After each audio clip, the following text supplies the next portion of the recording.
when I need some loving, baby. And I never let you down, let you down, let you down. I'm your song, and you'll sing all my melodies. There's no one else, cause baby, we got chemistry. Give me feelings that I never knew. This heart of mine will always and forever belong to you. You and me were meant to be as one. The universe has known it all along. Maybe this is where our story starts. Who loves you, Maybe it was written in the stars, written in the stars. You, me, forever, yeah. You, me, Go home and get your fucking shine box. you,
Mami, you made a permanent home in my head. You moving like a goddess, come my way, my way, my way. Your hips on the move, only a real one can do what you do. I caught a body, but you was the shooter. Damn, shot me down one time. Now you wanna hug me down, long time. Funny how the love can change sometimes. So we say, hey, back off a bago. I'm pulling up on you. Let me show you my world. Oh. She told me that I make her feel alive. I can see the goodness in your eyes. We can take a trip, just you and I. You got me. Oh my, oh my, oh my, oh my, oh my, oh Adicto a ti, mi flaca. Tu cuerpo sacude como un maraca. Te miro y miro, so sube y baja. Como en Caracas bailamos al ritmo del bajo y la caja. Y tú mi África, yo tu casino en América. Quiero bambino contigo, ma. Te beso bien suave en el limón, ma. Quiero con vino, limón, no sal. Tu cuerpo es un carnaval, yeah. Tus ojos trascendental, y tu espíritu natural. Me enamora con besos en el final, yeah. De África al tropical, nuestro amor es transnacional. Lo que tenemos presidencial, aquí la vista es Show me that I make her feel alive. I can see the goodness in your eyes. We can take a trip, just you and I. You got it.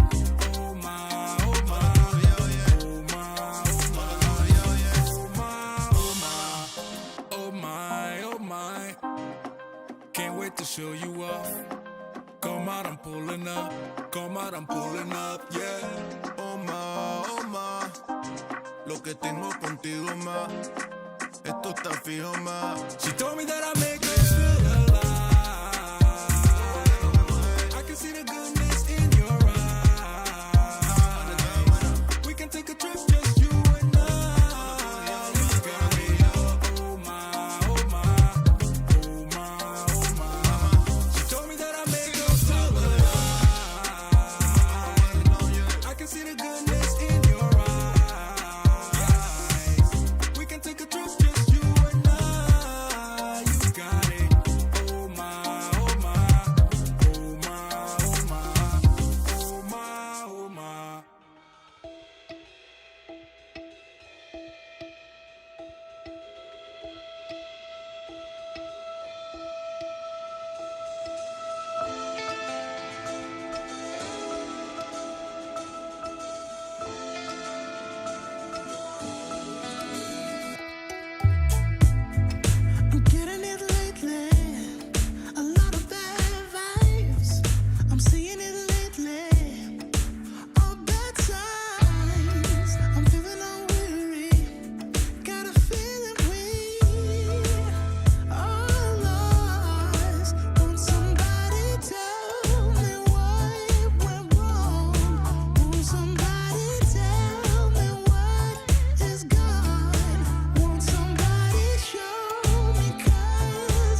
What's going on? What's going on? I'm addicted to what you and I realize. Lead the We're way. I follow. No need to say where we are heading now, babe. In the chat room. I follow to the edge of it all. So tell you good night, 'cause I'll buy no matter what. Yeah, susceptible now before the moment flies, before it flies. So tell you good night, 'cause I'll buy no matter what. Susceptible now before the moment flies. Bobbity bobbity bop. We are back. We are back. We are back. Shout out to the CIA. One love to the FBI. The feminine, the beautiful, inspirational ladies in the house. How we doing? Your godfather is back in the house. And of course, this house is always, it's packed. Oh my God. What is going on with the internet today? People are losing their ever-loving mind. But we're going to stay on the grind over here like we always do. As we get into it, behind a little bit today. I was supposed to be out of town today, but some things came up. Forced me to change my plans, but I'm leaving tomorrow. Well, in the morning, flying up to New York City. Get a rope. New York City. Get a rope. Uh-huh. If you don't know what that commercial is, you may be a little too young. Don't worry about it. How's everybody doing tonight? What's going on in the news today? Oh my God. Hey boo. Hey boo thing, how you doing? Hold on.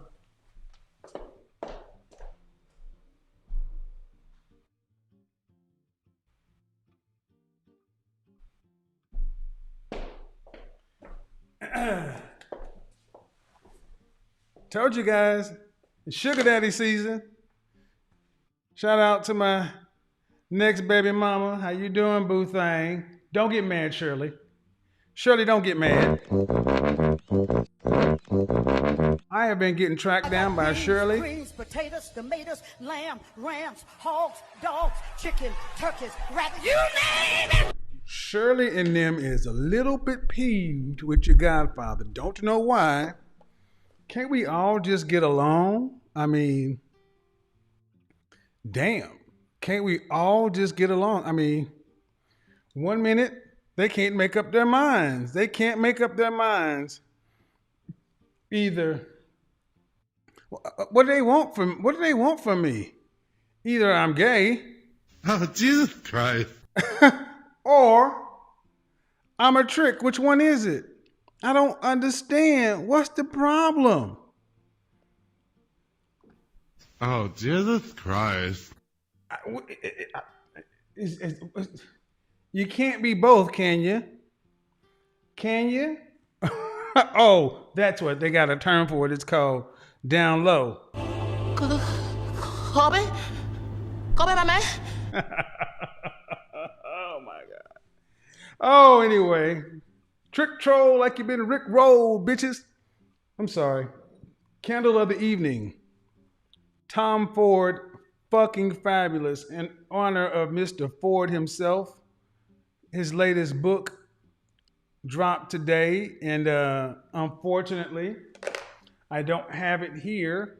I will be getting my signed copy from Mr. Ford.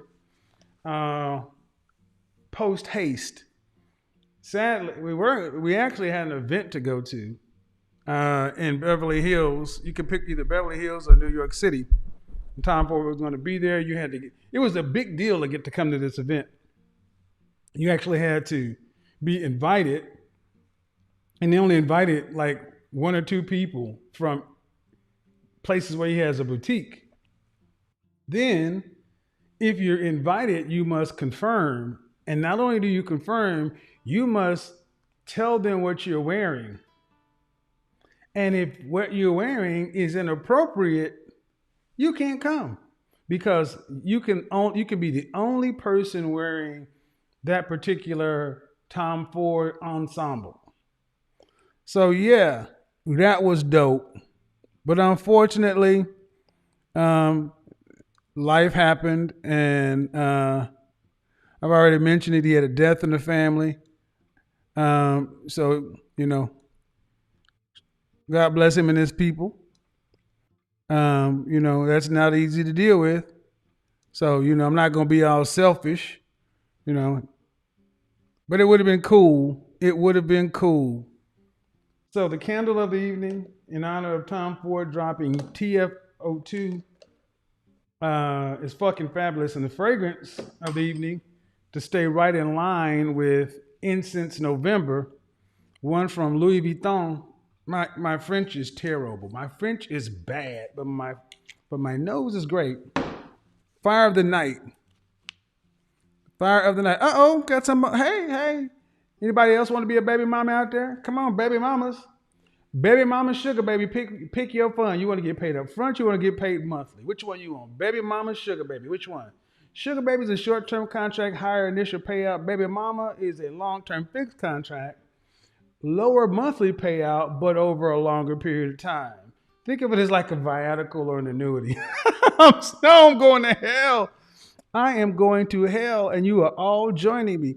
Let's see. Let's get the likes up, people. Get the likes up. And here's what we're going to start doing. I love it when A Free comes through. I love it when Luke Casey comes through, and I love the people. But we have 5,000 people in here right now as we do the monologue. We're going to need to get that number up. Hit the like button. Hit the like button and hit the share button, because a lot of people didn't know I was going to be going live tonight. So spread that around, because we are really going to get into a topic. Is this a sign of the times? Sign.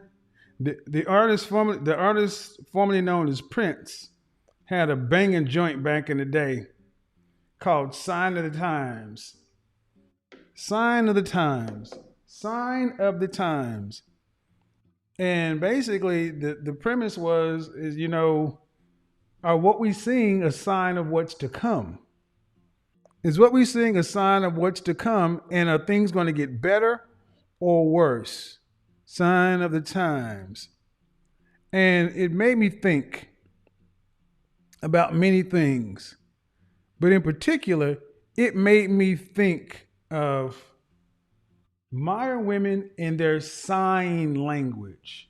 Sign language is shame, insults, guilt, and the need to be right. Is sign language going to be a sign of the times for modern women, because so many modern women are incapable of securing and keeping the kind of man they want for a lifetime?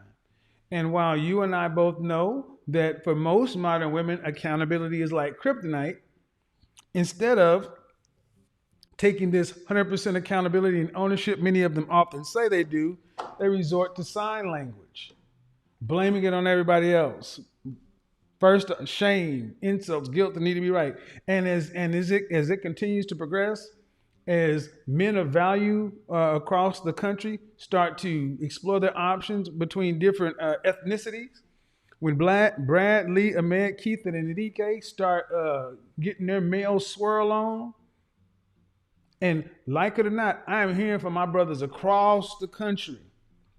And the two groups of the groups of women that are faring the best: Latinas, women from the Middle East, and Asian women. Why? Well, let's see. Because patriarchy, nuclear family. Who's faring the lowest? Modern white women and modern African American women. Modern women are faring the lowest. So you're starting to hear more men talk about spicy Latinas, get you a little spicy this, spicy that. This has been going on. I've heard this for years. But spicy is going to be on the menu heavy in 2022 because it's like Daywalker, all the strengths and none of the weaknesses. You can cook, got that little bop, you know. Hey man, I'm telling you, a lot of sisters think Becky's your enemy. No, Maria's your real enemy. But what's starting to happen more than that is women from the Philippines, Koreans. You're starting to see Chinese women actually start to understand. Man, Rush Hour was more than a movie. Is this a sign of the times? Because mating and relationships are uber competitive. And unless you're going to be in the top 10% of all female earners, you're going to have to pick. Either you're going to get on a program with a man, or you're going to buy a dog, die alone, and live with Shirley.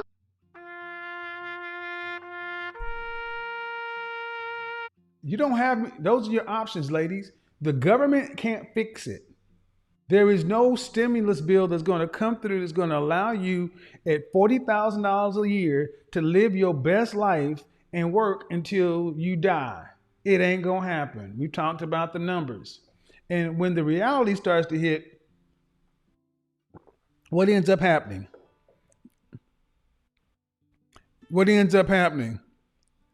You start having more women start to blame other folks.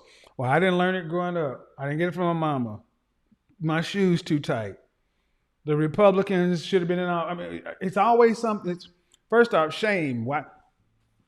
Your mama black. Why are you gonna date another woman? Well, I'm just gonna be honest. For millennials, that most millennials, 50-50 are impervious. Zennials, they don't care about that. Generation X, and those are men 40 and above.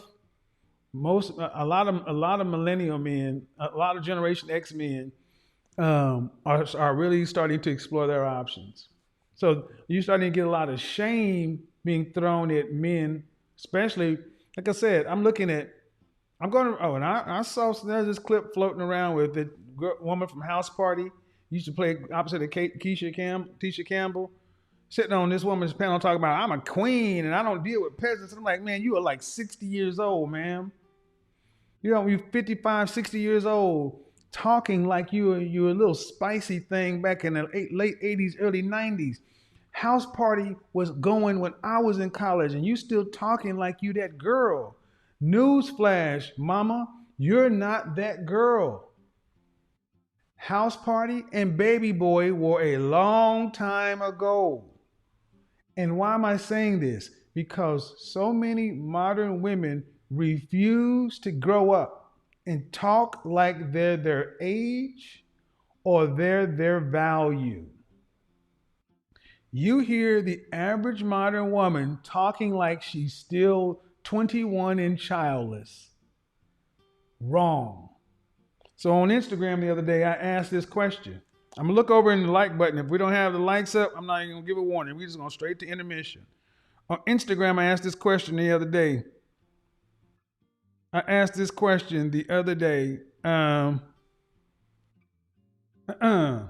Single women, let's play a game. Close your eyes and imagine you're a retail product. Name the store that would carry you and what price would you be? You know what happened with that? Women ran from that question. They ran from that question. They didn't want to have no parts of it. Because the answer bothers most women. One, let's be honest. Most women know the higher end department stores, Saks Fifth Avenue, Neiman Marcus, Bergdorf Goodman, they ain't carrying you. And that's a step down. See, the higher, it's the boutiques. Chanel boutique, Tom Ford boutique, Valentino, Gucci. Name your brand, and if the boutique is the highest level, they got the smallest stock and they get the best access. That's where your 9s and 10s would be carried. The LA 9s and 10s would be the New York City 9s and the LA 9s and 10s would be carried at the boutique level. The 8s and 9s will be carried at Saks Fifth Avenue, Neiman Marcus, Bergdorf. There is no 7. The next is the adjustable 6, and that will be carried at the Nordstroms of the world. Nordstroms or Dillard's, Bloomingdale's, something along that line. Respectable, but not Saks Fifth Avenue, not Neiman Marcus, not Bergdorf, and not the boutique. Most women think of themselves as at least Nordstrom's or Dillard's. That's what they think of themselves, or Von Maur, wherever you're from. But the reality is most women are at Macy's. That's the best you've ever been. When you were in high school, still having to go to the gym because it was physical education because it was a requirement. When you still had to go to PE is when you were likely at your peak. Because as soon as they took physical education out, a lot started falling apart. But if you are a Nordstrom, Von Maur, Dillard's, that is an adjustable 6. The 8s, 9s, and 10s are the top 20%. This adjustable 6 range is a 10% number, roughly. That means 60% of women are Macy's and below. Macy's and below. Because honestly, Dillard's is kind of on the line of Macy's. Now think about it. Macy's, Nordstrom, Dillard's, Von Maur. They're all the same name. So I take that back. 60% of women are below Macy's. Where are you? You're at Saks Off Fifth, Nordstrom Rack. That's the upper end of the average. But where would most people fit? You would fit in the Target, Gap, Banana Republic. You know, nothing. No, I'll take that back. Let me make it real simple. Most women would fit in H&M and Zara, fast fashion, average. And before Karl Lagerfeld died, H&M, don't sleep on H&M. H&M has had some great designers design clothing for them. Fast fashion is not synonymous with cheap. It's just not meant to last. H&M is a respectable place to buy clothing for a large group of people. H&M just and suits and the equivalent for men would be Suit Supply. I love Suit Supply suits. Matter of fact, I wear Suit Supply suits right along with my designer suits. And unless you know what you're looking at, you really can't tell the difference. But when you wear the suit, you know the difference. The problem is men are often told where we rank and how much we're worth. Ladies, you're done. So you're pricing yourself at Saks Fifth Avenue, Neiman Marcus, and Bloomingdale's, when you really, really, really, really are Target, Zara, H&M.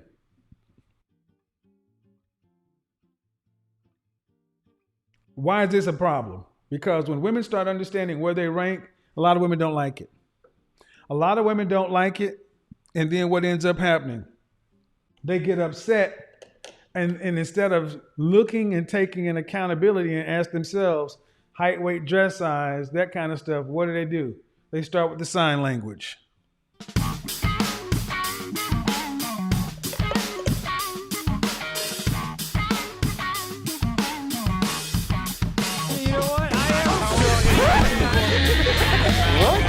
Idiot woman!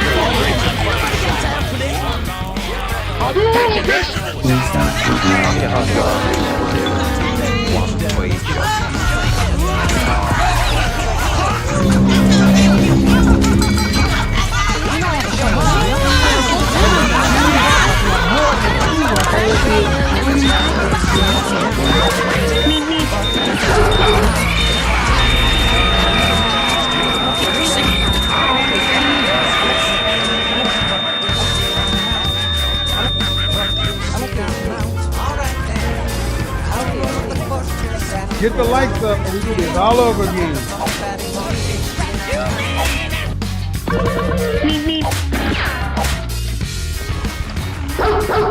I'm a PhD. I'm a PhD. I rebuke. Fuck this shit, I'm out. Fuck this shit, I'm out. Don't mind me. I'ma just grab myself and leave. Excuse me, please. Fuck this shit, I'm out. Fuck this shit, I'm out. Alright then. I don't know what the fuck just happened, but I don't really care. I'ma get the fuck up out of here. Fuck this shit, I'm out. Kevin, God damn it.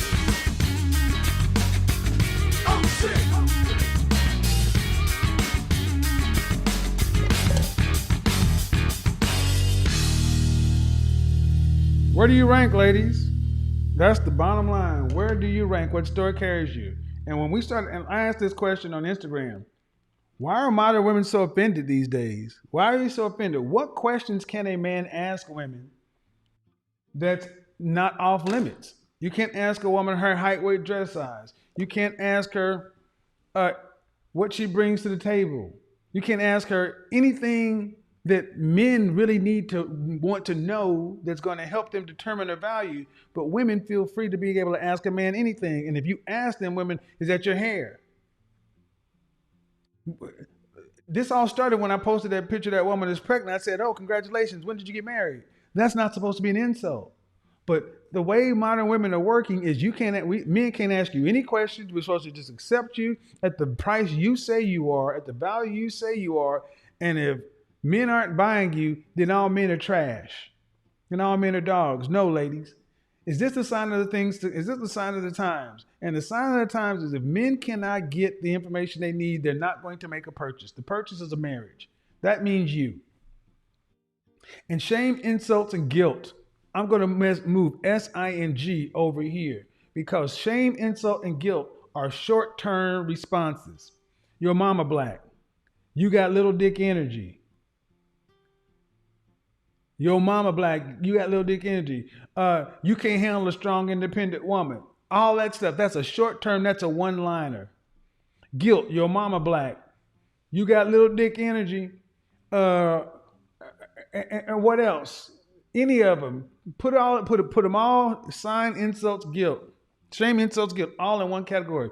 But the most insidious of all sign language is in the need to be right, because that never ends. Women, modern women, and they get on that whole bullshit about that BS about needing to be right. They can lock on. They have the ability to lock on like a pit bull and won't let go.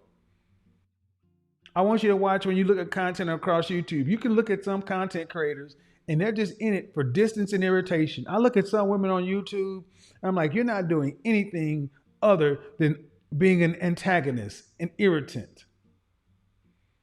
In the chemistry lab, when you're making chemicals and things like that, let's say if you're going to go make ethanol. Ethanol is actually drinking alcohol. When you make it and run it through the chromatograph or whatever, and once they figure out it's really ethanol, the teacher must come around and put something called a denaturant or something in there. They got to throw some contaminants in it. Why? To keep you from drinking it. It's to mess it up. It's to mess it up. What is it? What's the word? Denatured. Denatured is what it's called. It's called denatured. Let's go to school today.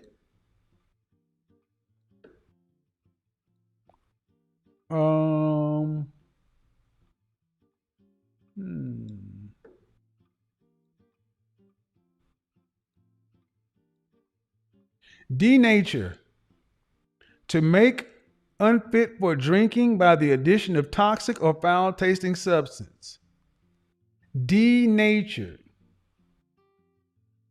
I want you to understand how many modern women today, with their need to be right, are denaturing relationships.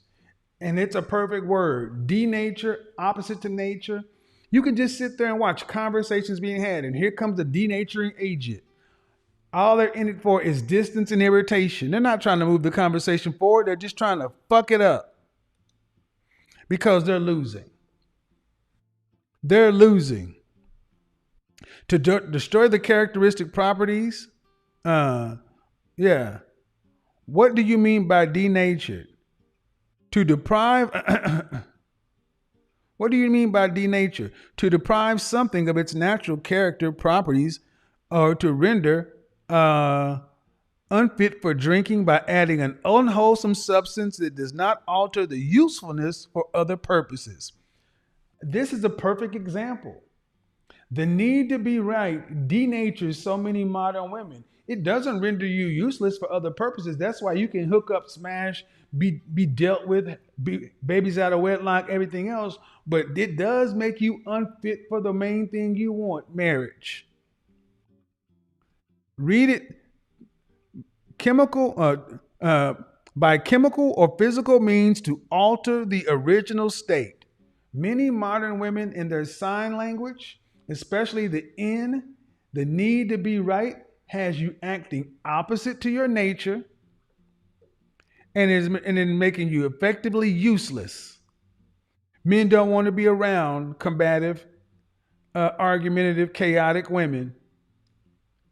Men will have sex with you and it'll keep it moving. The need to be right.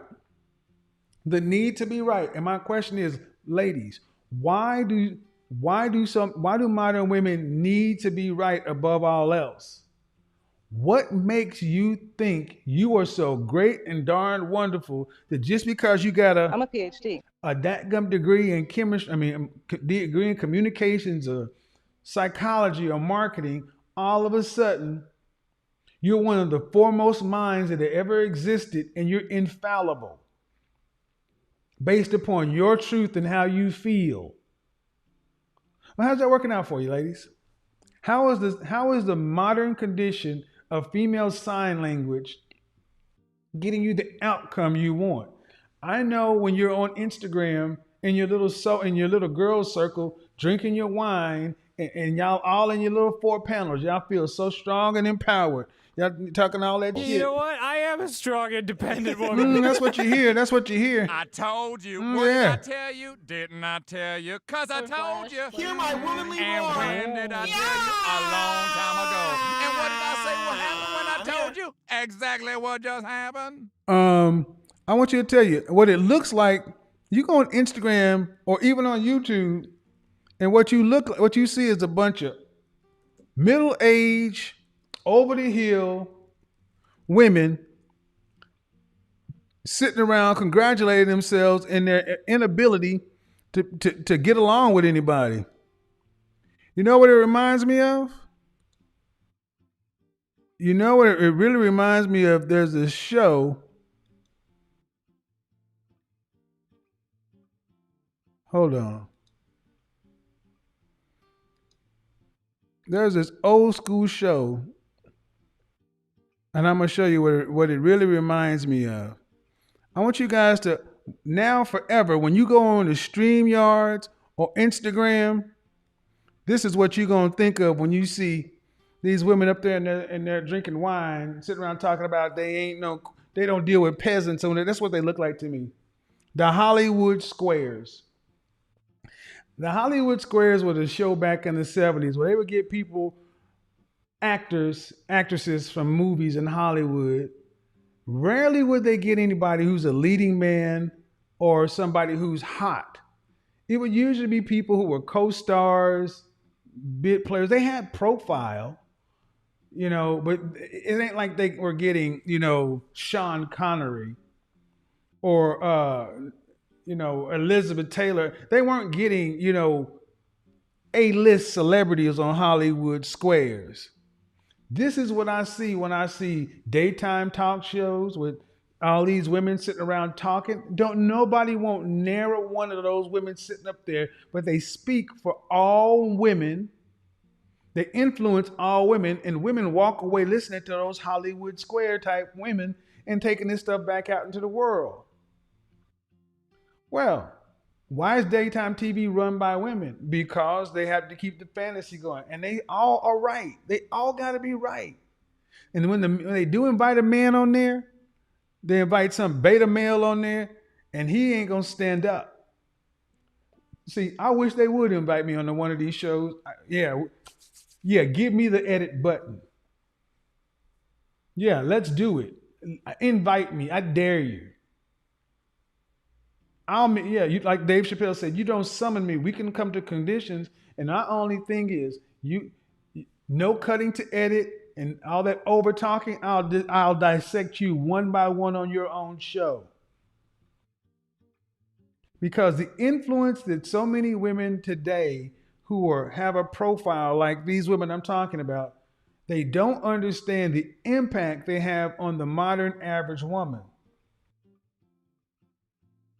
Because it should not be to where average people are having so much trouble getting along. Shout out to my buddy Obsidian. He has been talking about this for the longest. The reason the black community is in the position it's in is because we don't have enough wives for average men. There is a beauty deficit, as he calls it, and I gotta say, if you are an average black man earning $42,000 a year, I want you ladies to understand what the average woman looks like for a man around that range. 80% overweight. 80% of that number obese. Over a certain age, almost a 70% chance that she has one child. And if she has two children, there's a 60% chance the second child's by another man.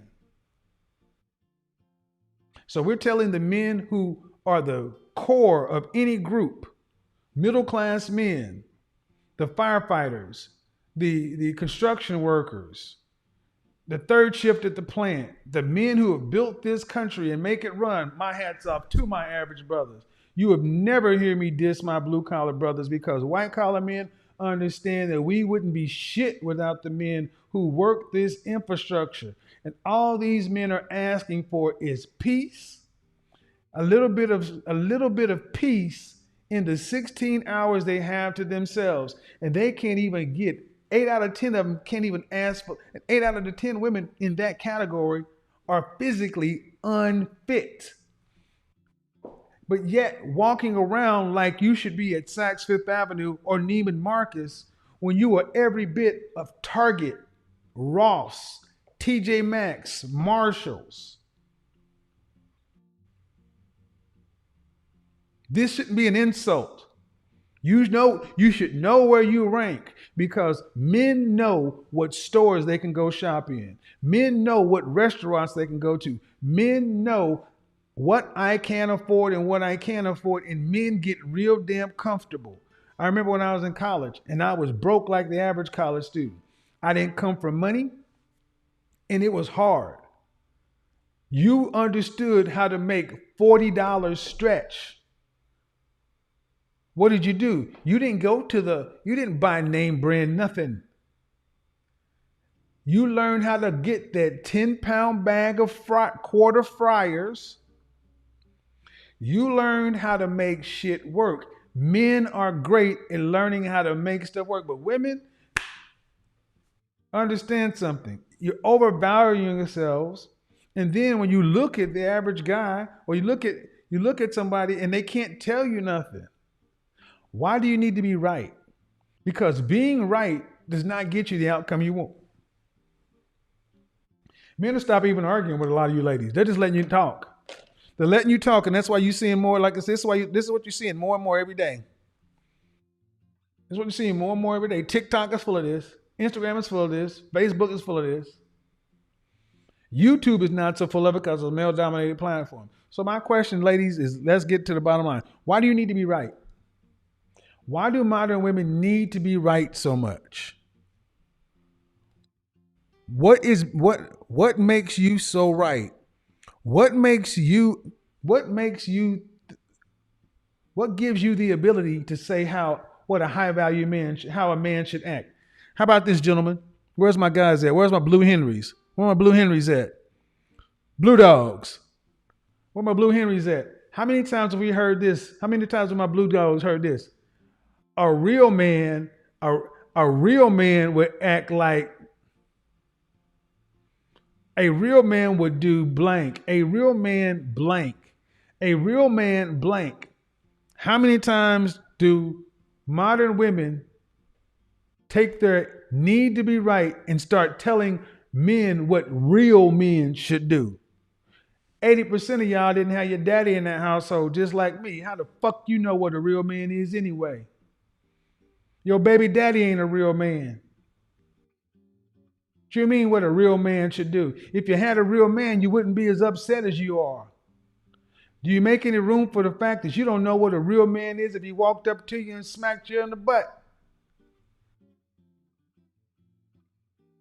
I'm not supposed to say that though, right? Okay, where you know a real man at? Where you know a real man? Huh? When's the last time you dated a real man? When's the last time a real man of value, a real man actually tried to make you his wife?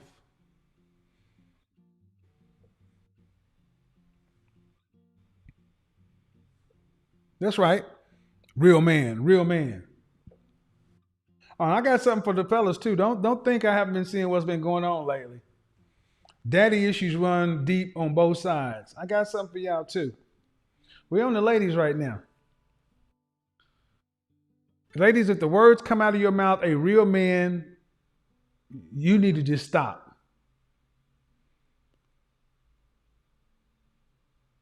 That is not for you to say. A real man what?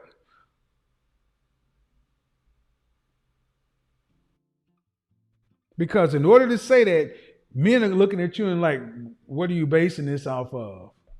And then here it comes, my truth, my word, my this. Then a man starts asking you questions. And then this is when you get upset. The reason modern women are so offended today is because you've got opinions and points of view about men, but you don't want men to have opinions or points of view about women. You want men to shut up when it comes to women because you can't speak for all women. You don't know all women. There's always a special circumstance. There's always a case-by-case basis.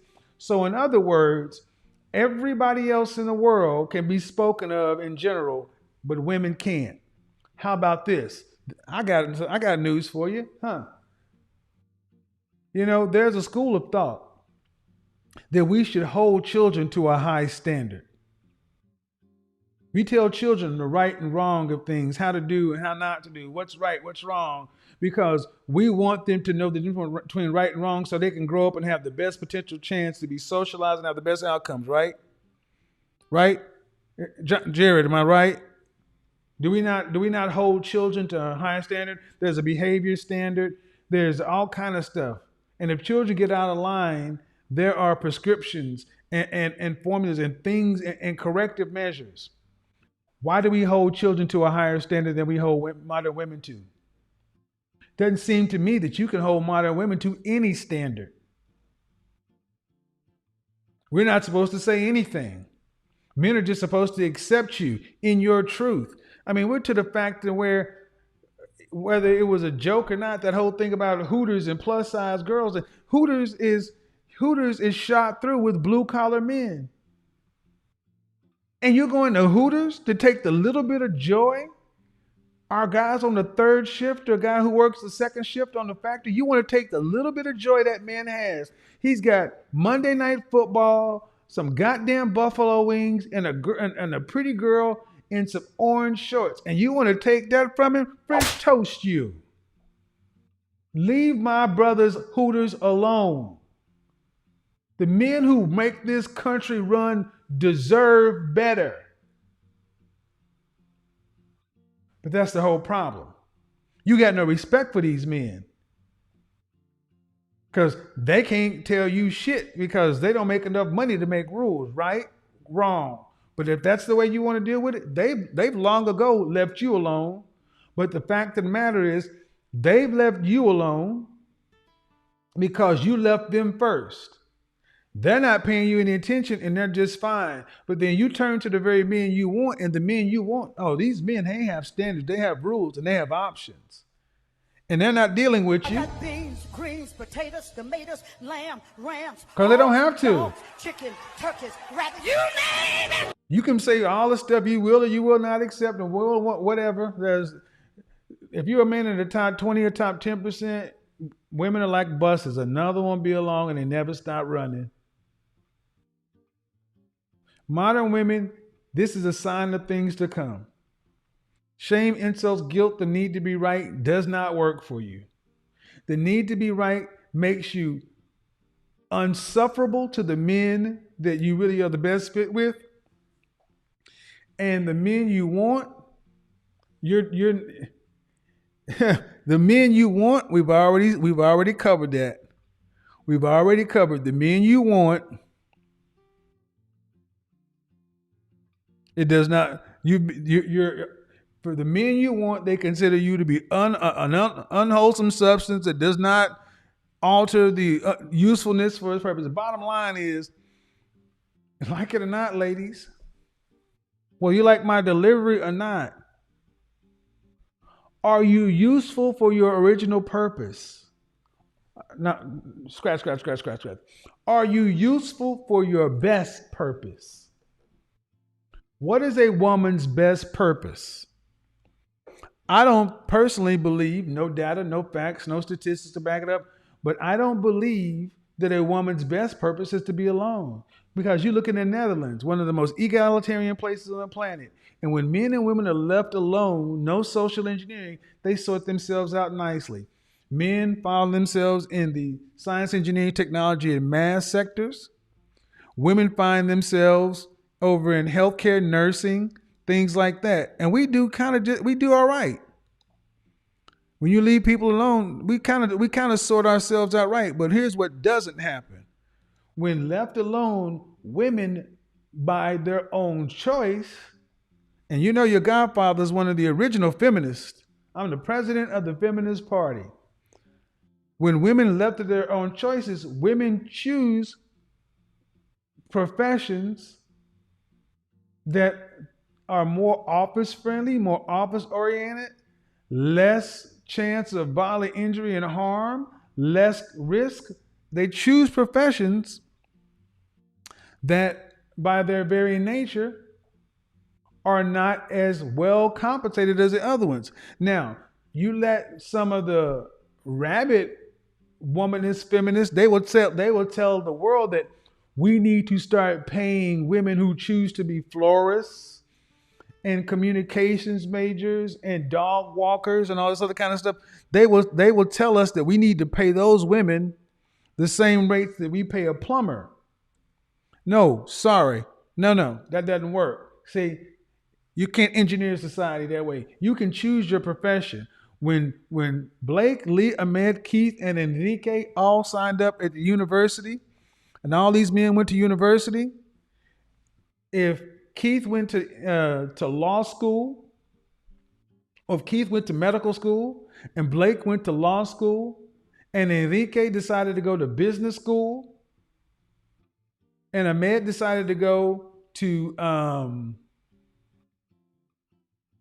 business as well, and Lee decided to go to engineering. Guess what? Each man chose a floor income, an average, and a ceiling. No one chooses to go to law school and do all that work if they anticipated they were going to make $50,000 a year. But one of the trade-offs for having to go to school and go to law school or go to medical school and get all this extra schooling and additional this and that is a higher potential income. What you cannot do is say, we need to pay accountants at the same level we pay cardiologists and thoracic surgeons. No, sir. Men wouldn't even try to do that. They would say, well, you know what? I chose marketing. I chose sales. And I'm an average salesperson. You have an opportunity to make top money, but it's not a guarantee. Men accept those things. But ladies, you want to do what you want to do, and then you want the outcome. It doesn't work that way. See, you're free. And this is what freedom gets you. Freedom gets you choices and trade-offs. And the reality is this: no matter how you slice it, unless you know you're going to be in the top 10% of all female earners, and you're going to manage that money effectively, you need a husband. You need a husband to get to the end of life because you don't make enough money. You don't make enough money. And your options are getting with the man, get on his program, and stay with him until the day you die. Or go get with Brenda, Karen, and keep Brenda and Karen and be a throuple. One way has been shown to work since time immemorial. The stuff that ladies are trying to do, trying to change the time, the sign of the times, doesn't work. But I want to open it up. Ladies, why is it that you respond with shame, insults, guilt, and the need to be right when faced with things that you find distasteful? When things that you find that you don't like the way they make you feel? And I'm focusing on this feel stuff because it's often by a lot of feelings for women. Let's get to it. The need to be right. Yeah, how'd y'all like the Hollywood Squares thing? The Hollywood Squares got all these women on all these panels and platforms talking all this noise. I'm like, how you gonna have 5 women? How you gonna have 5 women on the screen? 40, 45, 50, 50, and 40. So that's 80. That's 180. Y'all 225. You got 225 years worth of woman. Who wants to listen to older women talk about relationships? Young ladies. I mean, what are we doing here? And then you get mad at me or guys who actually have the nerve to just say, you know what? Just like you don't want no scrubs, ain't nothing going on with the rent. Ninja, you work for UPS. All the stuff women have been saying to men for the longest, and men are like, well, okay, cool. I'm good. I will sit over here and eat my hungry man Swanson's dinner, and me and my dog, and I'll die alone. But that ain't good enough. Women are saying, now we want your Hooters. We want your Twin Peaks. We want everything. And what women are really trying to do, if we're honest, what modern women are trying to do is modern women are trying to re-engineer male attraction. That's why they keep pushing this BBW stuff and body positivity. And I don't blame them. It's smart business. When you have a restaurant, and let's say you have a restaurant and you were known for, I don't know. What are you known for? You're known for shrimp or snapper or something like that. Shrimp, snapper. You're known for great seafood, great crab. People from around the world know you for great shrimp, seafood, and crab. You're in Dallas, there's a restaurant called Boiling Crab. Boiling Crab opens at 11 o'clock, and by 11:05, there's a line around the building. At least it used to be. People come from near and far to go to Boiling Crab. But how many people have worked in a restaurant and will know something happens? Once you run out of something, what happens? The kitchen manager says, 86 crab, 86 shrimp, 86 snapper. What does 86 mean? Means we're out of it. We got no more. Take no more orders from it. Take no more orders. So they write it up on the kitchen board. 86 crab. You're supposed to look to the 86 board. And when the 86 board is up there, take crab off, take whatever's on the menu off the menu. But what doesn't happen is the restaurant doesn't close down. What doesn't happen is they don't tell the people who are in line waiting to get into the restaurant, oh, we got an hour and a half wait. But if they run out of what you want 15 minutes into your hour and a half wait, they don't come and say, oh yeah, by the way, the thing you came here for, we're out of it. No, they let you wait an hour and a half. Then they sit you at your table. And here comes Becky. Hi, welcome to Boiling Crab. What can I start you guys off with? Water? Great. She goes, gets water for the table and drops it down. Okay, guys, we have some great specials tonight. Oh, you already know what you want? Okay. Man, what would you like? You like the crab? Oh, I'm sorry. We're out of crab. You're at the table. You got your drinks. You've been waiting for an hour and a half. You order, and you order crab. We're out of crab. But we do have flounder, snapper. You want crab? Oh, we're out of crab. Sorry. Nope, we're out of shrimp. Nope, we're out of snapper. But we do have catfish. We have scallops. Okay. Sorry, we're 86. We're 86. What happens at that table? Do people get up and leave? No. They've been waiting. They're hungry. They're already sat down. People have this thing called the reciprocity process to where they want to continue with something that they started because human beings have a need to complete what they started. So what they'll end up doing is they'll start pushing stuff they don't have. We're 86 crab. Push the flounder. Push the flounder special. And if you run out of everything else, you know what comes up. Push the chicken. You never run out of chicken.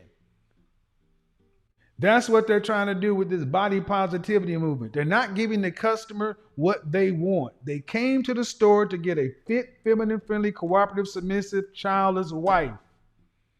And all you got is chicken.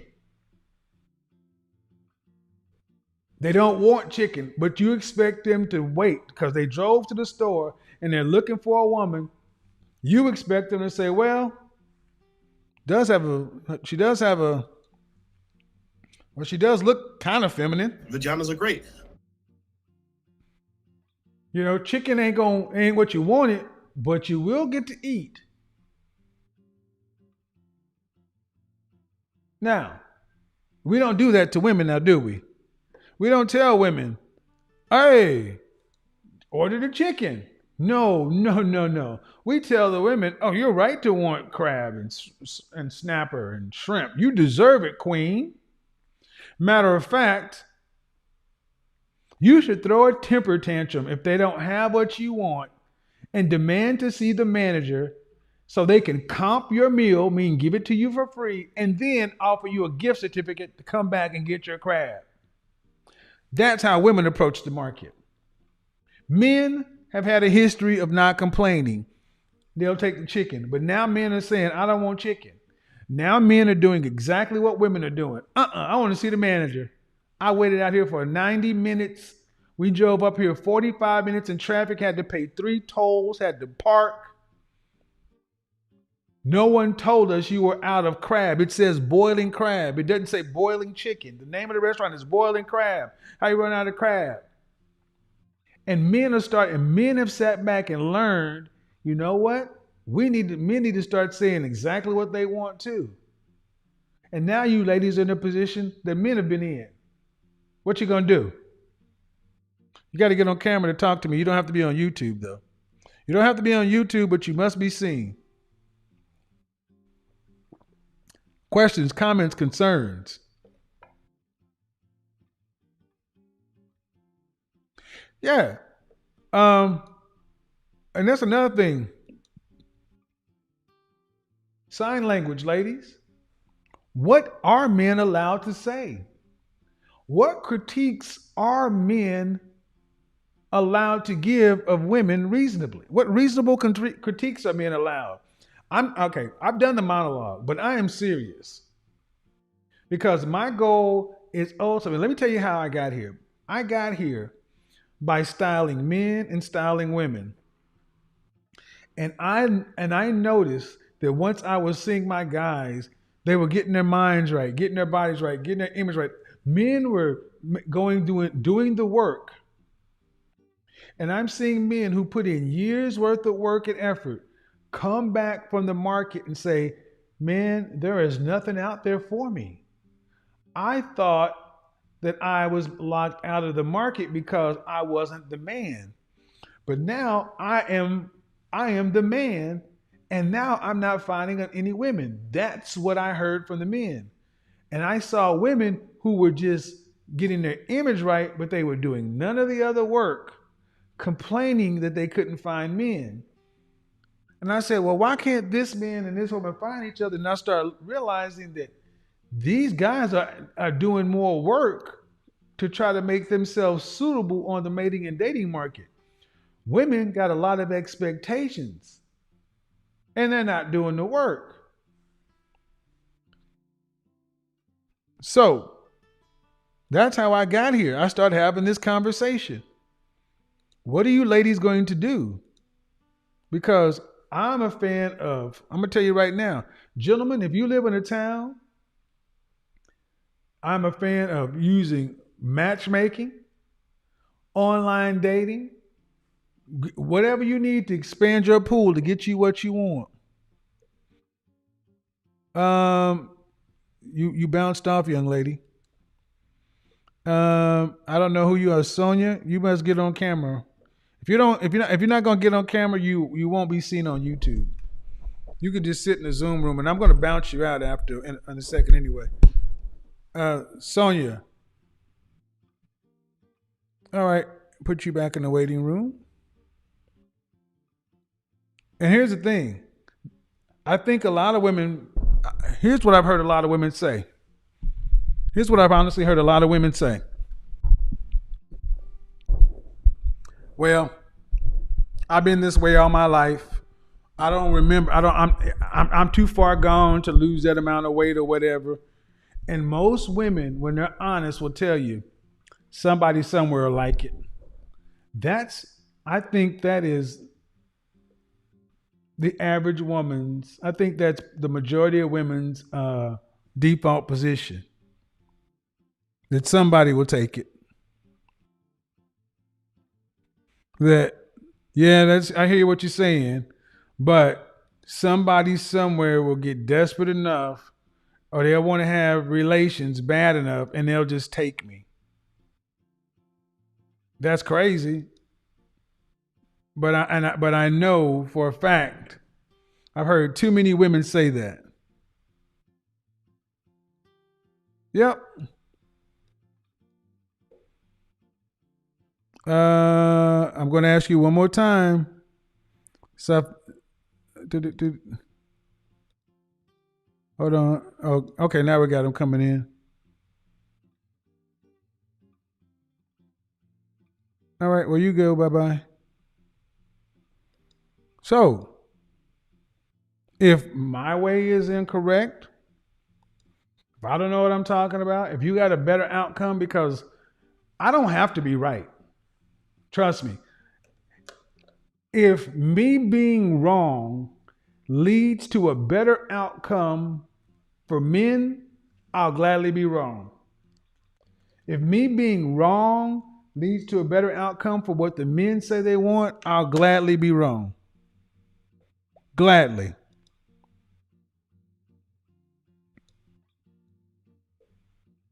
I look forward to the day when we wake up and I see a body positivity, just like you have a body positivity movement. I look forward to the day when we have a health conscious movement started by women for women, based upon just living a healthy life. Not to get a man just because it's good for you. Because here's the thing, the men don't care why you do it. And I got news for you ladies. You ladies thinking, I'll just do what I want to do, and then I'll stack my bread, and then I'll go to Dr. Miami and get a BBL or get my body done. Men don't want that either. Men don't want you women with all this body work. That ain't what they want. Sonia, audio's not connected. Men want natural women. And I see women on Instagram with their before and after pictures. And honestly, a lot of the before pictures look better. A lot of the before pictures look better because a lot of the before pictures, women were look like natural women, had natural curves. I mean, there was one woman I can think of, I'm not going to say her name. She was 118 pounds. Then she got up to like 175. And because she's more curvy, I'm like, the 118 is better. Go ahead, Sophie. Sonia. You muted yourself. Unmute yourself. Hello. Hi. How are you? I'm good. Thanks for the talk. How old are you? 35. So I'm asking, why do women need to be right, or this thing with sign language? Are you here to talk about that, or did you have a question?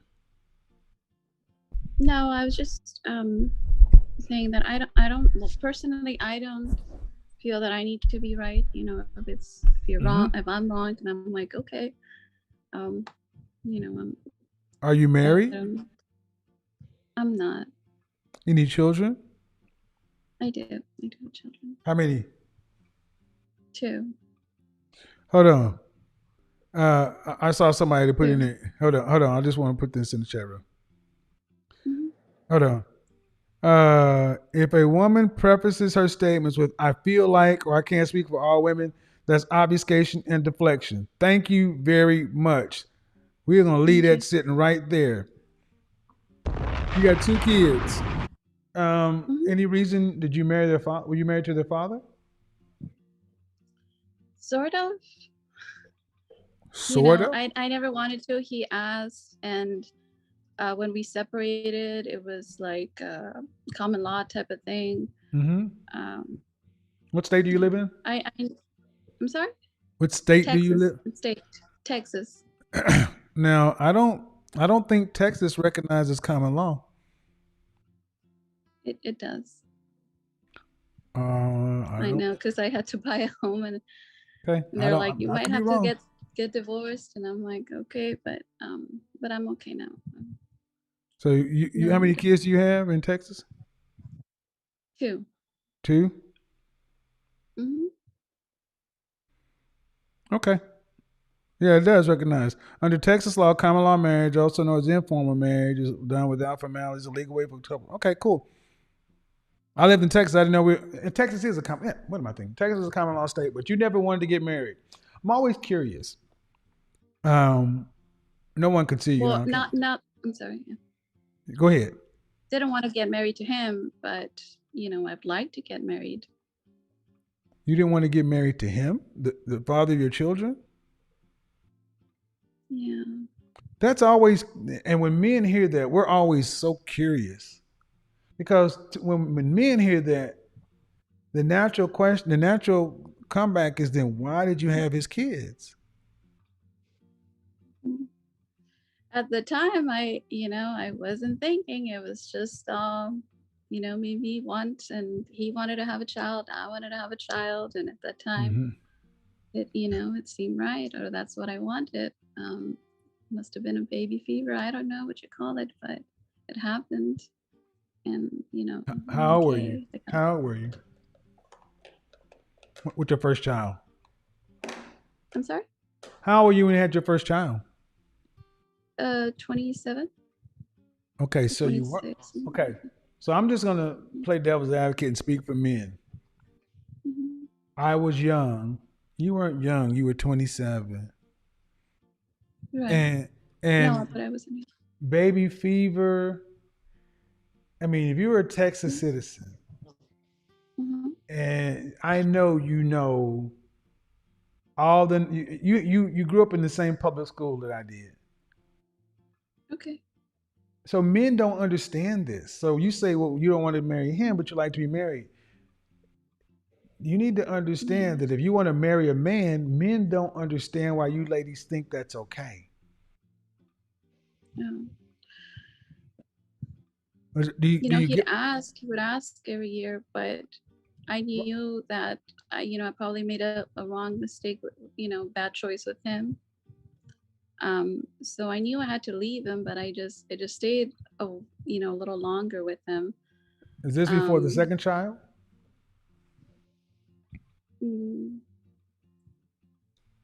Before, I don't know, this was maybe 4 months within that I had my second child. I'm like, oh no. Wait a minute. You had that doesn't make any sense. You had one child, then you had to be pregnant with the child, and then you got pregnant with the second child. How soon after you had? Yes, let me explain. So I have a child with the man that I had. I wanted to have. I have 2 children, 2 separate men. Okay. The first one, very loving relationship, long lasting, for like 3 years. He said he wanted to have a baby, and I'm like, okay, I like to as well. We tried for years, but then when I was pregnant, he said, oh, don't want it. And I'm like, what? And he had me to choose between him and the child. I was really shocked. And I'm like, okay, so be it. Later on, I met a guy, and for some reason, I don't know, I had this intense desire to have a child again. It did not make sense. I would see pregnant women everywhere. And okay, so I need you. I need you to hear me, and I need you to hear what I'm going to say for the men's standpoint. Okay. This is why, from the kid's standpoint, from the children's standpoint, you have 2 kids by 2 different men. Mm-hmm. What about the quality of life for the children? They don't have their mother and father in the house, and we know the numbers and the statistics and the predictions for children raised in a broken home. Right. So when men hear this, you ladies sound incredibly selfish. It's all about what you want. What you want. Well, yeah. I mean, I really tried to stick with the second man, but the first one you said was a long relationship. It was 3 years. Yeah, 3 years. That's not long. The second was 8 years. The first one was 3 years? Mm-hmm. You said the first one was long. It wasn't long. It was 3 years. So, okay. And the second one you were with for 8 years, but you didn't want to marry him. Yeah. Okay. Yeah. And you need to understand that if you want to get married, hold on, listen. You still need to understand that as a woman with 2 children by 2 different men, you married neither one of them. Right. You may be a perfectly nice woman, but on the open mating market, men are going to sit back. Men are going to likely avoid you because for various reasons. I mean, for marriage consideration. Yeah. And this is why you ladies need to start understanding how men think, because when you were younger, you could do this. You could move this way, but you're 35 now. Okay, you're gonna be 40. Yeah, just like that. He got too violent for me, so just because of that, I had to it's a bad situation. Were the police involved? Yeah. The first time, the second time, what? What do you mean? How many times did the police get involved? How many times did you call the police? 2 or 3 times, and then I just left him. Like, I had to sneak away because. And this is a guy you were with for 8 years? Yeah. This started happening in year what? Like the violence, like ugly, bad. Probably the last 3 years that I was with him, but it wouldn't got too bad. I would just be like, okay, I'm just going to my hotel or whatever. All right. So, Have you had any counseling or therapy? Oh yeah, I just had a therapy session today, my first time ever, and my therapist said, "Oh, I cannot diagnose you. You're pretty good. I don't see any history of a trauma or any of that." This is a And psychologist? I A psychologist said this? yes, Female or male? ma'am. I'd want to know where this person went to school. Hold on. I'm just saying that. Hold on, just a second. Unmute yourself, ma'am. Hi, Mr. Samuels. How are you? I'm fine. How are you? Good. So what do we got on the topic? What's going on with why women need to be right all the time? Yeah, I think modern women. Sorry, I'm kind of shy. How old are you? How old are you, by the way? I'm 21. I look young, yeah, but I'm 21. Yeah. You are young. You're 21. Yeah, but people always tell me I look like 14, 16. But that's young still for the conversation. Are you in a relationship? No. Okay. So I'm going to hold you back because you're 21 years old. I don't think you really have enough depth to have this conversation. But when I was talking to the first woman, I'm still going to say this to women like you, ma'am.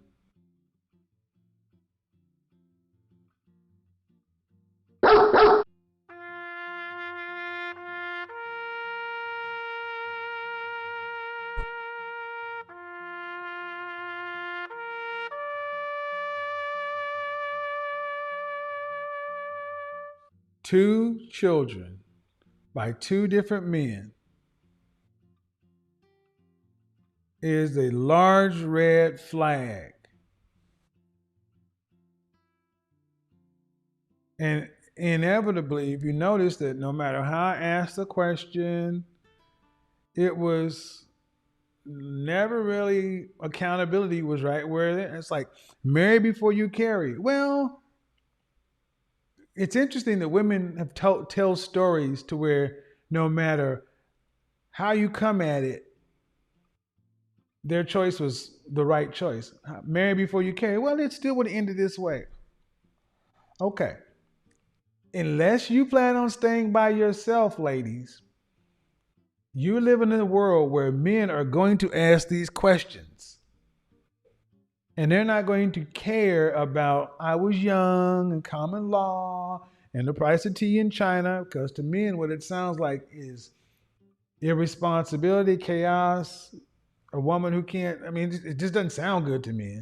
So many things. And what a lot of guys are trying to get, and a lot of guys are trying to just see if you ladies are even starting to get it. It's like, well, are y'all even starting to understand what men like or don't like?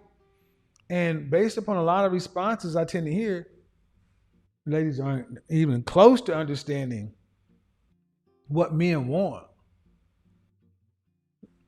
In the chat room, to the ladies calling in, you don't have to get on camera. You just have to be on Zoom.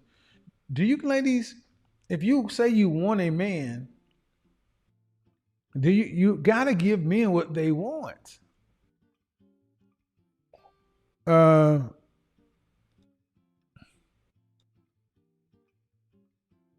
Let me say something. Dandada, whatever. It's your first and your last warning. Do not load the chat room with emojis. You do that again, you're gonna get blocked. It's too many. iPhone, you must be seen before I answer you. I don't know who you are. You got to start your video. The purpose of going, I can't see you. You got to get on camera so I can see you physically. All right, I'm going to go ahead and get you up out of here. Here's the thing. The purpose of 2022, self-awareness is sexy. Doing these broadcasts have helped me come up with some really good baselines and some ideas. And one of the best things I will tell you, ladies, is if you in 2022, you want to have a shot at getting what you want with the man, Men are looking for women who are at the baseline self-aware. Self-aware. You don't have to be perfect, just self-aware. I know I am A, B, C, D. I know these things. I'm going to tell you right now, as the women I deal with, self-aware. Know what they want, know what they don't want, and know what they want. And if they don't know what they want, they know themselves. I love a self-aware woman. I've got this issue. I got this problem. I like this. I don't like that. Self-awareness is sexy because at least that tells a man, you know what you're dealing with. Oh, he back. Let's see if he decided to put himself on camera this time. So if you're not willing to be self-aware, because the time of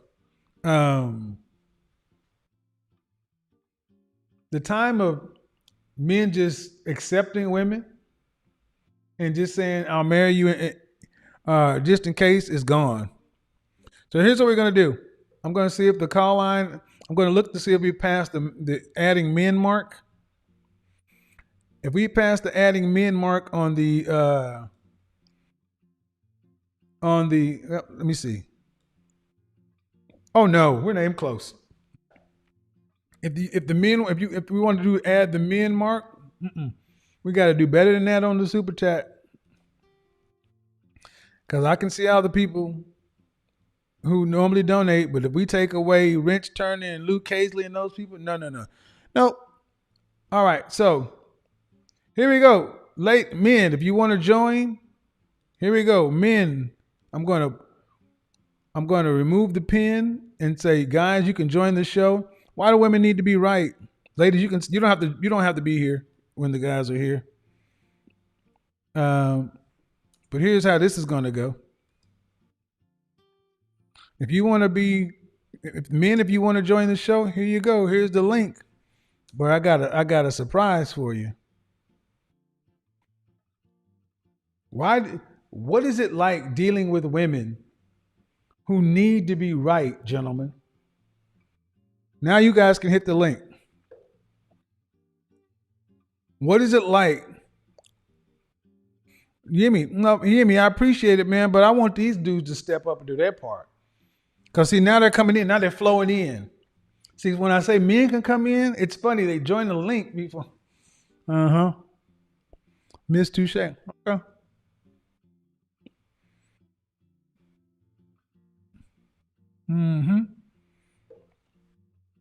What does being right get you, ladies? Hold on. Self-awareness is sexy.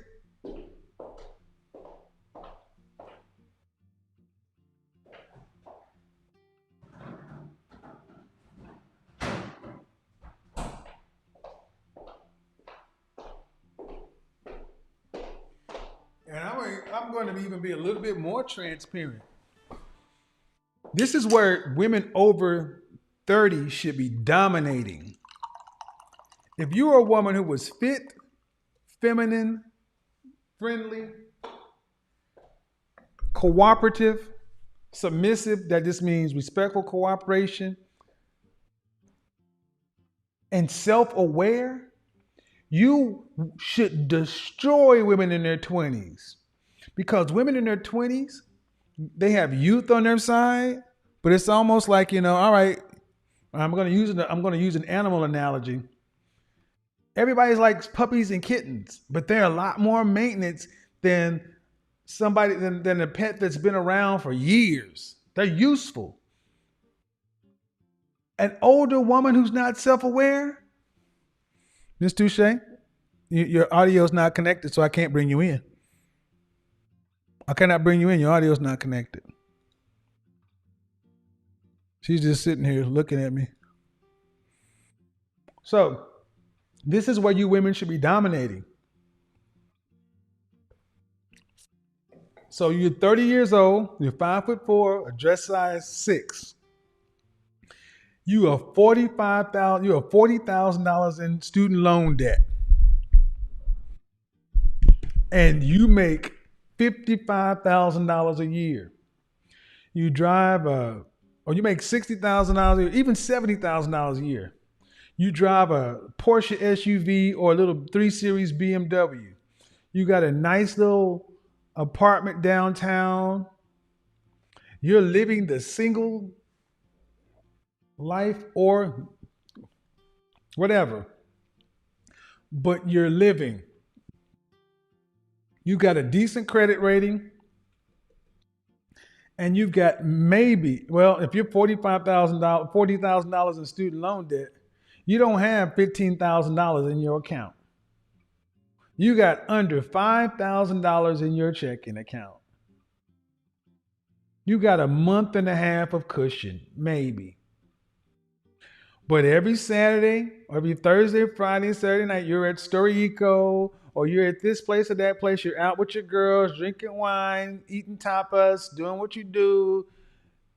You look like everything's together, but it's not the truth. Or then you meet Mr. Accountant or Mr. Coder. This man is a godsend to you. Hello, how are you, Ms. Touche? Hello. Very well, thank you, Mr. Samuels. Testing. Can you hear me? I can. How old are you? I'm 53. All right. What do we got? What do we got on the topic? The topic in regards to women. Yeah, I was asking why do women need to be right so much? If a woman chooses to or prefer to be right as much, then she's not open to learning. Okay. Because for me, when it involves relationships, be it friends, husband, wife, girlfriend, boyfriend, the goal, the objective is to learn and understand, moreover than being right. Maybe that's an ego. They have a really huge ego. I think that's something to do with it.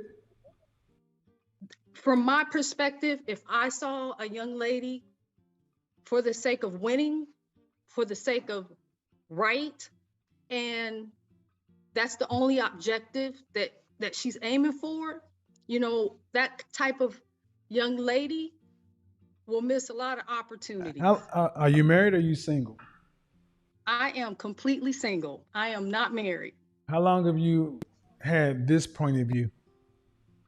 For me, I divorced my junior high, what I thought was a sweetheart. I divorced him in 2005. It was finalized in 2007, but I left him in 2002. What I'm saying is, how long have you had? Has your mindset changed in the last 10 years? Oh no, I've been like this. I'm born in the 60s, so I've been like this pretty much all my life. You're how old again? I'm 53. Okay. All right. Okay, so I'm 52. So what's that? What's that in the background? That's my mom. Oh, okay. What I said was she's 73. She knows nothing about the 60s because she was born in the last part of it. Yeah, I was gonna say I was born in '68. She grew up in the 70s. Yeah, I was gonna say that. 70s and 80s. There you go. That makes more sense. Because I was born in '69 and you're born in '68. So my question is, we are contemporaries. Yes. Why didn't our generation get married like our grandparents and great-grandparents' generation? Why didn't they get married and stay? I think from my perspective, and unfortunately the culture, the toxic culture that America has in regards to like what they see in like love and hip hop, the things hold on, I want to be on the same page. That's way before us. I'm talking about us. I'm talking about you're 68, I'm 69. I'm talking about every bit of we came of age in the 70s And in the 80s, 1986, 87, we was 18 or 19 years old. Correct. All right, that's before any of this. That's straight up Cosby was on TV. Yep. Why are we not married like our grandparents and our great grandparents?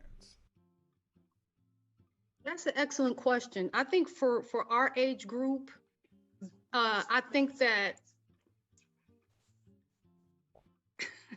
my mom's back here whispering women's rights. That's right. She's right. She's right. She's right, because we couldn't marry because the women, y'all weren't wives. That is right. We weren't. We had that mindset and mentality that we're going to be equals. We're going to go out here and be major head of household. That's it. Major breadwinners. So Did you go to college? Did you go to college? I attended University of Phoenix, as well as I attended Did you go to Wright State University. So you went to LU? Yeah, Ohio. Hold on. Did you go to Langston? Did you say Langston? Did you say Langston? No, I attended University of Phoenix. Okay. All right. So did you go to college after high school? No, I started college late. All right. So my point is, after high school, you're the age where there were three choices: college, marriage, military. Actually, I did attend a local 2-year college, and I went for dance major. Okay. I went like when I was 19. Right. So the options were either go get a job, go to college, go to the military. So correct. And our grandparents were married at 19 to 22 to 23 years old. But in our generation, our women, you ladies were doing what you wanted to do. You were doing anything but marrying, and the ones that did marry aren't still married. I'm asking, at this point, do you understand where the culture comes from that you were going to talk about? I definitely understand. Where do you think it comes from? Where do you think it comes from? The culture of females or ladies wanting to be right. Well, you're talking about love and hip hop and all the other stuff. Where'd that come from? Well, I thought you were talking about the young ladies today in regards to but they are that culture. The culture today with those young ladies, the love and hip hop and the hot girl summer and all that stuff, it comes from somewhere. It comes from the culture, right? Yes, that is accurate. It does. And who transmits the culture in a people? The men or the women? Who transmits the culture of the people? Who creates the culture? In a race of people, in a group of people, who are the teachers of the culture? The fathers or the mothers? Normally it's the females. It's the ladies. So if today's generation are basically our children, right? Whether they're in our children's age cohort, we can't blame the culture without understanding who gave them the culture. See, what I'm getting ultimately to is Generation X women, you're going to have to come to Jesus about this. Baby boomer women learn from the silent generation from women. They're far more married than Generation X. Silent generation women, many looked at baby boomers, many of the baby boomers, they grew up in the civil rights movement, Black Power, second wave feminism, but they still are very married, the baby boomers. Most baby boomer females married. However, baby boomer females who did not marry tended to teach their daughters, Generation X, to be strong, independent, don't need no man, go get a job, do your own thing, blah, blah, blah. That's our generation. Accurate. And then the generation after that, millennials and zennials are responsible. Who's responsible for those people? the women gave the culture to them. So that's what I'm saying is ultimately, it's Generation X women have a big burden. You got to talk to the younger women and tell them where you went wrong, and apologize and fix it, because they don't listen. Women don't listen to men. Just like when your mother speaks, you stop talking. May I interject? Go ahead. May I interject? Yes, ma'am. Go ahead. From my experience and experience of women I knew during my time of being a young woman, men weren't holding down responsibilities, especially in the Black race. I can't speak for the white race. And women have had to step up and be the woman and the man, where they had to step up to take care of what they expect the man to do. So if he's not going to do it, and you have to do the part, you have to be the mom and the dad, then the men have created conditions. Well, due respect, man. Are we talking about women who were married? Right for females. Can she hear me? To stop listening to the male when she's out performing the males. Ma'am, can your mother hear? Can she hear me? You know, are we talking? Only going to listen to a man hold on. That is holding down his position as a man. He had a question, Mom. Oh, go ahead. I'm sorry, I didn't hear you. Are we talking about? Well, two things. Are we talking about women who were married? When you say I'm saying women, period. Okay, well, there's a big distinction between women who were married, whether they're married or not. But ma'am, a man can be married and still be neglectful. Well, and hold on. Now, see, here's where facts come into play, and facts are troublesome things. What I'm trying to say is that if women are always right and always have to be right, it's because she has been put in a position to feel that way, and when a woman hasn't experienced it, she watched her mother go through it. Okay, and so here's where okay, hold on. Her mother did. Okay, but here's the thing. I'm going to say this too. I heard this growing up. I heard a lot of this growing up, but the facts don't support what you're saying. They don't. Well, and hold on. You can't. Okay, you can't. You have to allow me to talk. You have to allow. I'll let you say. Due respect, ma'am. I'll let you say what you're going to say. But this is where, if you guys are familiar with the Monahan report, it totally debunks everything that's being said here. Number one, there is a distinction between married women and single women. But see, women often speak of men in a very myopic, very narrow focus. Women talk about the men they choose to deal with and extrapolate to all men. In the 60s, the government came to the black community and kept seeing female welfare enrollment on the rise. You can do the research yourself, Ms. Touche, Mama Touche. You can do the research yourself. Do not believe me. Google the Patrick Monahan report, a study into Black America in the 60s. And what the federal government recognized at the middle of the civil rights movement is Black female unemployment, welfare enrollment is rising. What the government knew back at the time of the civil rights movement is when white female welfare was up, it coincided with high white male unemployment. What the government knew from history is when white male employment rose, white female welfare dropped.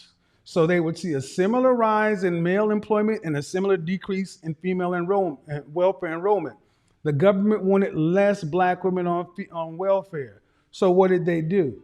That's when they start pumping all this money into desegregating unions, easing restrictions, allowing federal works program to hire more Black men. Basically, they stimulated Black male employment to rise.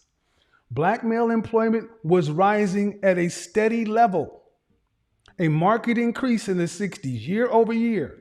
It's all charted. But what did they see? Black female welfare enrollment continued to rise.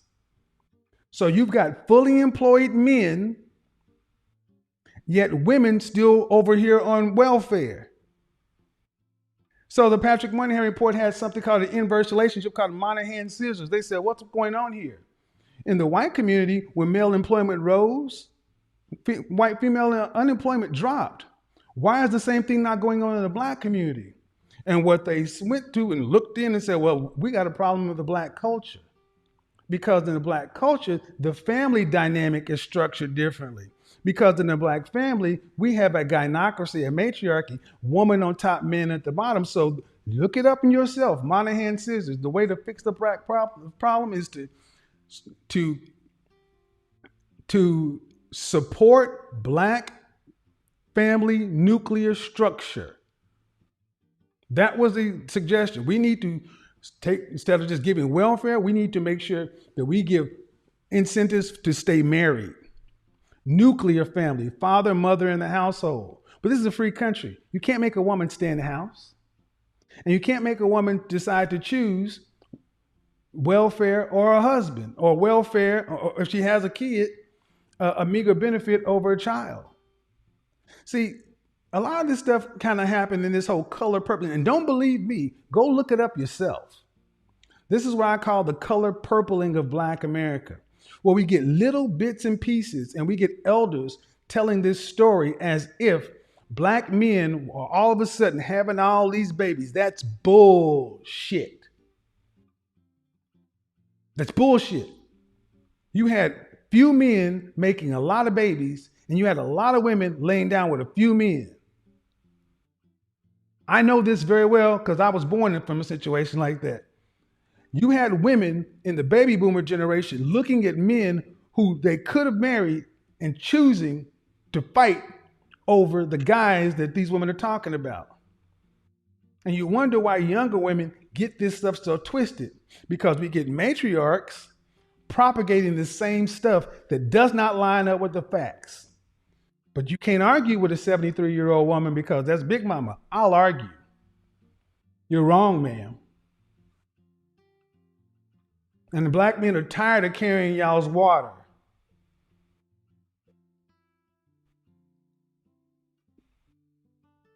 I'm tired. Black men are sick and tired of hearing this shit. When are y'all gonna finally get off our back and get on your own feet? How about that? You act like every other, y'all ain't never had to, maybe your personal experience is that. But I am 52 years old. I didn't see a Black community with Black men not working. All the Black men I saw died early from overworking, heart disease, and stress. We will not keep shitting on my Black forefathers like this. Absolutely not.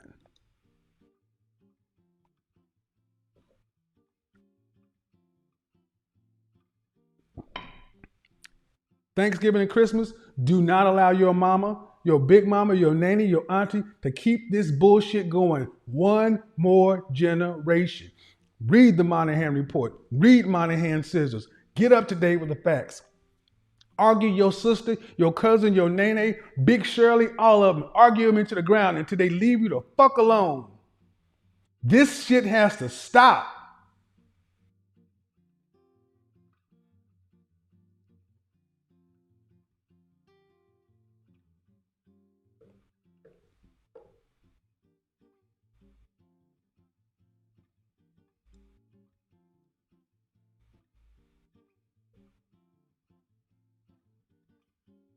I'm not going to put you in a position to argue with your mother. I'm not going to put you in a position to argue with your mother. But I've talked to my mother and her colleagues. If my mom was here, she'd tell you he's this way at house too. So I'm not going to treat your mama no better than I treat the woman that gave birth to me. I'll listen, but when you're wrong, you're wrong.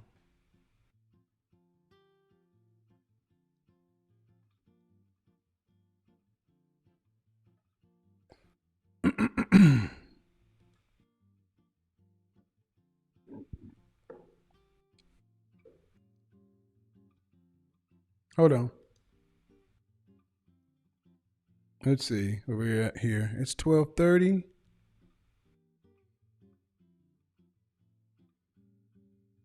Yeah, we're not past the line yet.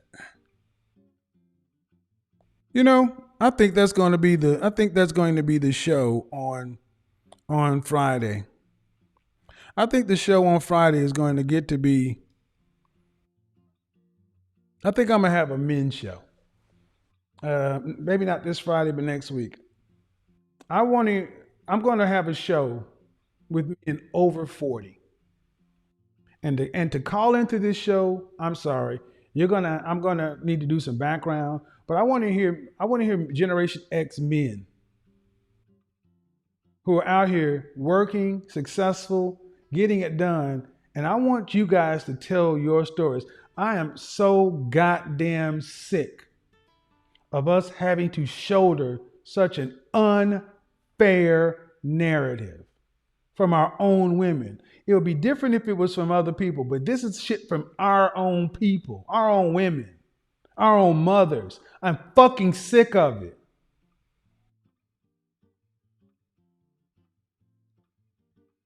No.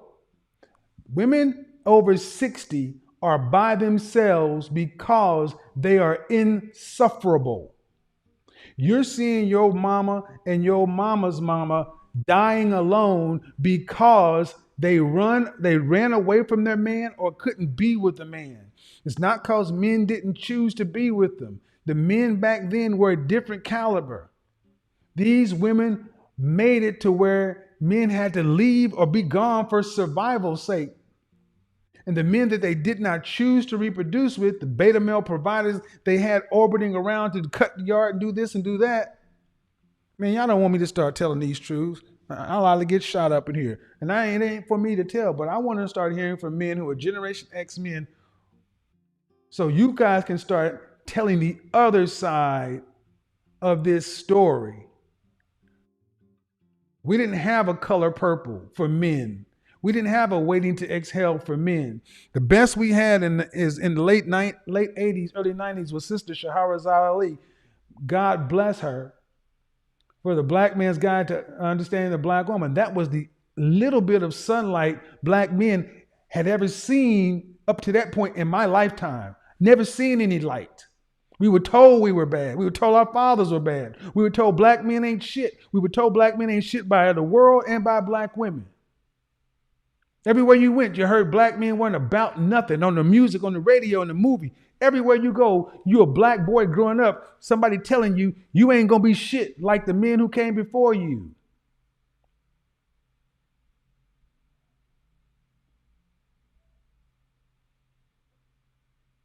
And the one time men actually try to sit back and say, you know what? You got men who are boys trying to become fathers they had never seen, brothers they had never seen, husbands they had never seen, taking all that pressure on. That's why you got so many Generation X men who are breaking. Panic attacks, divorces, all kinds of stuff. Why do you think men die so soon? Because men will take that shit on and say, okay, I'll try to be better. I'll try to fix it. That's why you got these men out here singing all these love stories and I'll pay your rent and tie your shoes. And that shit is not our burden. Wasn't our problem. Wasn't our fault. You picked the men you fucked with. You picked them, not us. So many boys had to step into men. Boys didn't even have childhoods. How many boys went from being boys to son husbands trying to fix their situation in their mama's house because mama kept picking fucked up men? Did a lot of these Black men in Generation X even have childhoods? No, they had fucked up credit ratings and checking accounts in their name by the time they were in 4th grade because of women like that on the phone talking about men wasn't doing what they're supposed to do. I don't give a fuck what the man was supposed to be doing. You shouldn't have had a checking account in your 4th grade son's name. You done fucked up your kid's social security number before he even graduated from high school. How many Generation X Black men got power bills and water bills and all kind of stuff in their name? But then you can't say nothing to mama. Mama cooked for us. Mama did this. Mama did that. Mama also did a lot to set a lot of us back. And it's time for you ladies, for Generation X women and the remaining baby boomer women to come clean with this shit. But you won't come over here piping that shit. No. Too many times. That's why you got these 55-year-old women sitting on these panels looking like Hollywood squares saying the same shit I'm a queen. I'm a this. I'm a that. I don't need to tip my crown. You're 55 and alone. You're 55 and alone is what you are.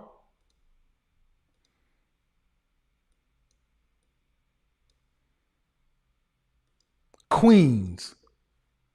You want to know one thing that makes a man run away quicker than anything? A woman that calls herself a queen. Queen of what? Queen of pain?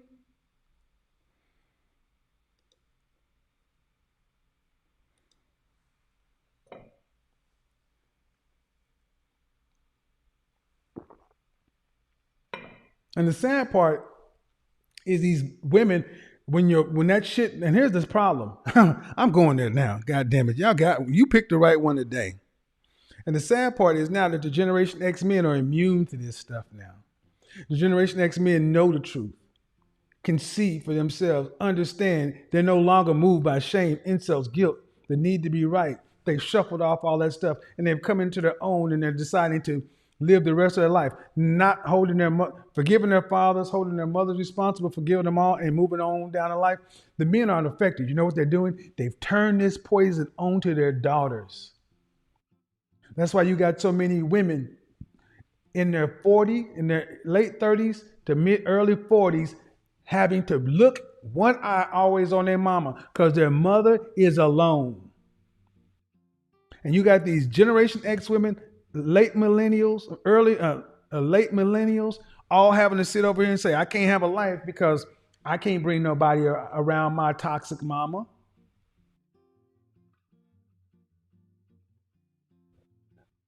The boys aren't being weighed down but with that stone around their neck anymore. So you got all these women. I got to be around for mama. But you ask the brothers, you got to be around for your mother. Where your brother? Oh, well, he's off living his life. Cause he gave up. You know why he's off living his life in his late 30s, 40s, and 50s?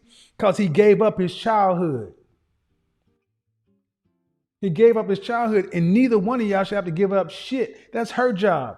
Y'all didn't ask to be here. She brought you here. She brought you here in the circumstances that were not ideal because of the man she chose. If you weren't born in the context of a marriage and plan, then guess what? You survived your childhood. You should not have to feel guilty to survive your adulthood because your mother still believes in this Alice Walker color purple bullshit and she can't get along with a man. Your choice to make. But the men are saying, I've given enough. Ladies, I hope you don't get guilted into giving up the next 15 or 20 years of your life until your mother shuffles off her mortal coil because she continues to make you feel guilty because they are good at the shame. They're good at the guilt. And they can hit you in places where you can't defend your childhood. French toast that. No other group of people, the women cannibalize their young in this manner like we do. And until you Generation X women start speaking and saying, this ain't right. So y'all start shaking up y'all's mother-daughter issues, recognizing that the daddy issue that you told you had pale in comparison to your mother womb.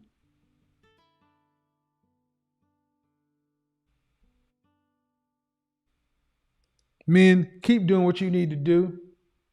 Do not let the matriarch of the family continue to make you feel to try to undercut your manhood.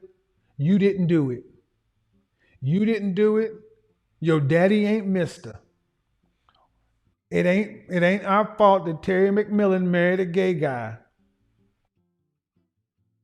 None of this is our problem.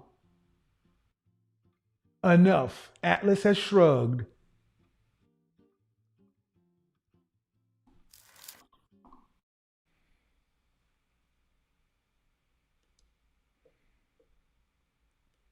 And a lot of you ladies are going to have to realize shame, insults, guilt, the need to be right is not getting you what you want. Men can see what's going on, and more are seeing it every day. There's only one way out of this. self-awareness, and you ladies are going to have to talk to each other. And I'm sorry, you ladies are going to have to have your come to Jesus moment. Y'all have to apologize for this stuff. And move like you know you have something in it. Because we didn't this love and hip hop hot girl summer thought culture just did not happen, ladies. So y'all can sit here and point the fingers at these 20-year-old women like they're just the most worst Jezebel succubuses that ever lived. They had mothers. They came from somewhere. There's an old school thought that the children are a reflection of the parents. Whole shit. Don't get mad at me. I just work here. Oh shit! Oh shit! Oh shit! As always, men, I got your back. And for the women that this doesn't apply to, you know it ain't you. And for the women who are in process on your journey, stay on your path. Gentlemen, they all ain't bad. And even the women who are, every day, somebody's waking up to the bullshit. But it's for the people who wake up to the bullshit to start acting like they know.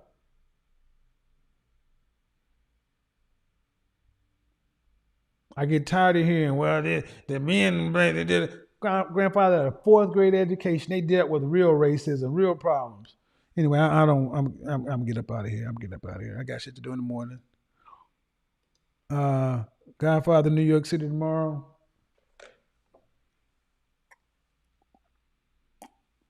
If you see me walking through Manhattan, yes, that's me. Give me a pound. Fist bump. I don't shake hands. I'm cool to take pictures and everything else. I got some things to do tomorrow. Love you guys. Shout out to the confident, intelligent, and assertive men out there. One love to the feminine, beautiful, inspirational ladies out there. We're better together than apart, but we gotta get together with some structure, some self-awareness, and some good faith. Burn all copies of Color Purple. Burn all copies of Waiting to Exhale. That shit ain't helping you. It didn't help the women it right. It didn't. That's my personal opinion. You know, I don't see how it's supposed to. And the funny thing is, if you read any of those books, they selected the stories. Imagine the culture that could have happened had 180 degrees opposite of Color Purple been written and made into a motion picture. Imagine the culture that could have been if Waiting to Exhale was shit breathed and been put into the circulation. Media matters, people. Media matters. And to that end, that's why I continue to do these programs, night in, night out, because media matters. So if you appreciate having somebody advocate for a different point of view, whether you agree with my tone or my delivery, show your appreciation, because I'm gonna tell you right now, we don't have many allies. And the only way we're gonna get more allies is if it becomes profitable to do this and people support. You guys support well, but continue to do the supporting. And when you see content coming from a male-centric point of view, a more balanced point of view, good thing. Women are not our enemies, gentlemen. They're not. Bad information is.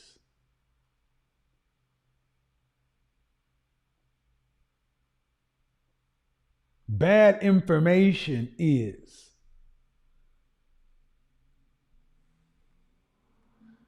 Till the next time. I'm gone.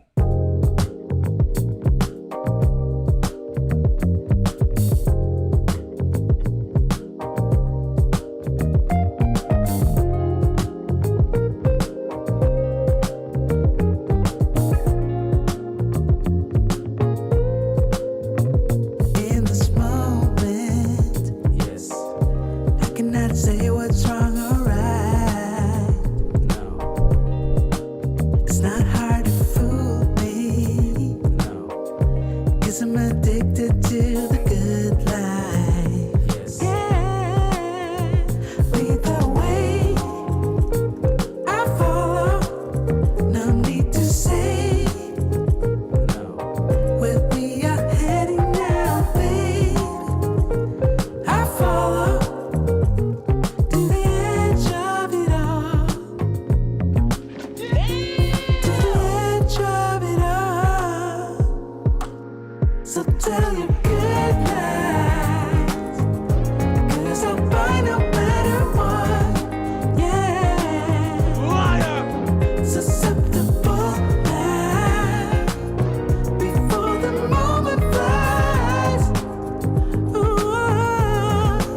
addicted to what you and I realize. Lead the way, I follow. No need to say where we are heading now, babe. I follow to the edge of it all. So tell your